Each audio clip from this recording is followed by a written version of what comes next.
अर्जुन ने महाभारत युद्ध में युधिष्ठिर को मारने के लिए क्यों उठाई तलवार। महर्षि वेदव्यास द्वारा रचित महाभारत एक बहुत ही विस्तृत ग्रंथ है जिसमें अनेक कहानियां हैं। आम जन इनमें से अनेक कहानियां और प्रसंगों से अवगत हैं, लेकिन बहुत से अनजान हैं। आज हम आपको महाभारत का एक ऐसा ही प्रसंग बताते हैं जब अर्जुन ने अपने ज्येष्ठ भ्राता युधिष्ठिर को मारने के लिए हथियार उठाए थे। आइए जानते हैं आखिर क्यों अर्जुन ने ऐसा क्यों किया और इसका परिणाम क्या निकला। महाभारत काल की यह कथा हमें सब वह समय याद कराती है जब कुरुक्षेत्र में युद्ध चल रहा था। यह युद्ध का 17वां दिन था और राजकुमार युधिष्ठिर तथा कर्ण के बीच युद्ध हो रहा था।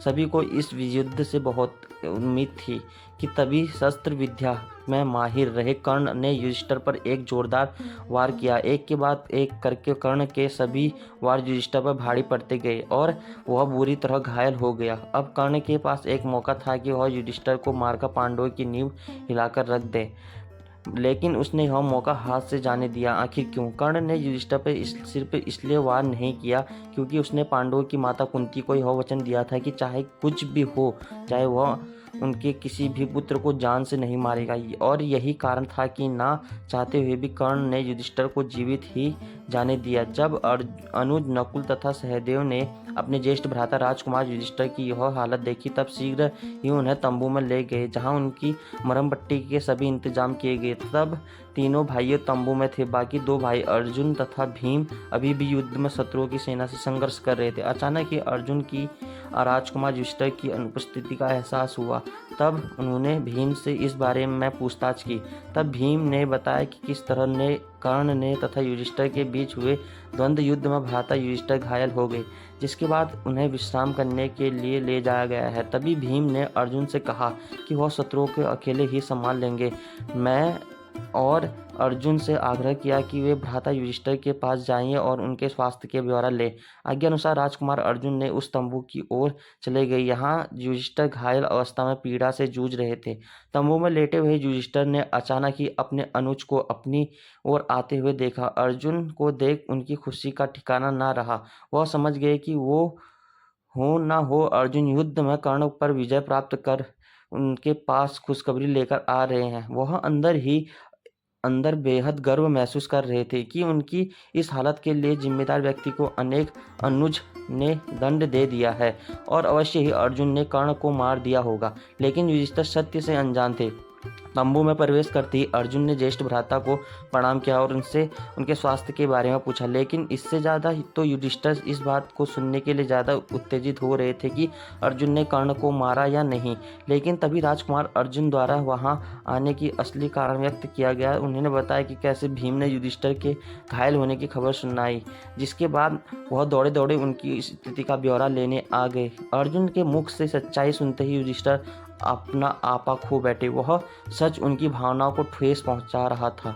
उन्हें ऐसा महसूस हुआ मानो कोई उनके सम्मान को तीर के सम्मान चीरता हुआ जा रहा है। वे बेहद ही क्रोधित हो उठे और बोले, तुम यहाँ केवल मेरे घावों के बारे में पूछने आए हो या फिर उन्हें और कुरेदने आए हो? तुम किस प्रकार के अनुज हो जो अब तक अपने ज्येष्ठ भ्राता के अपमान का बदला नहीं ले सके? युधिष्ठिर के इन कटु वचनों को सुनकर अर्जुन बेहद शर्मिंदा महसूस कर रहे थे, लेकिन युधिष्ठिर का क्रोध शांत नहीं हो रहा था। वे आगे बोले, यदि तुम मेरे लिए इतना भी नहीं करने में असमर्थ हो, तुम्हारे इस गांडवी अस्त्र का कोई लाभ नहीं है। उतार कर फेंक दो इसे। अपने प्रिय गांडवी अस्त्र की निंदा सुनते ही अर्जुन के मुख पर निराशा वाले भाव पल में ही क्रोध के साथ बदल गए। वह संसार में किसी भी प्रकार का निंदा सुन सकते थे, लेकिन अपने गांडवी के बारे में कोई भी एक अपशब्द बोले यह उनसे बर्दाश्त नहीं था। दरअसल यह अर्जुन द्वारा लिए गए एक वचन का हिस्सा था, जिसके अनुसार कोई भी अपमान या अपनाया पराया व्यक्ति यदि उनके पवित्र एवं प्रिय गांडवी अस्त्र के बारे में बुरे वचन बोलेगा तो वह उसका सिर कलम कर देंगे। यही कारण था कि युधिष्ठिर द्वारा गांडवी की निंदा करते ही अर्जुन ने अगले ही पल अपना गांडवी उठाया और क्रोध भरी आंखों से युधिष्ठिर को मारने के लिए आगे बढ़े। तभी श्री कृष्ण वहां पहुंचे और अर्जुन के इस व्यवहार को देखते हुए उन्होंने रुकने की आज्ञा दी। श्री कृष्ण राजकुमार अर्जुन का यह रूप देखकर बेहद अचंभित हुए।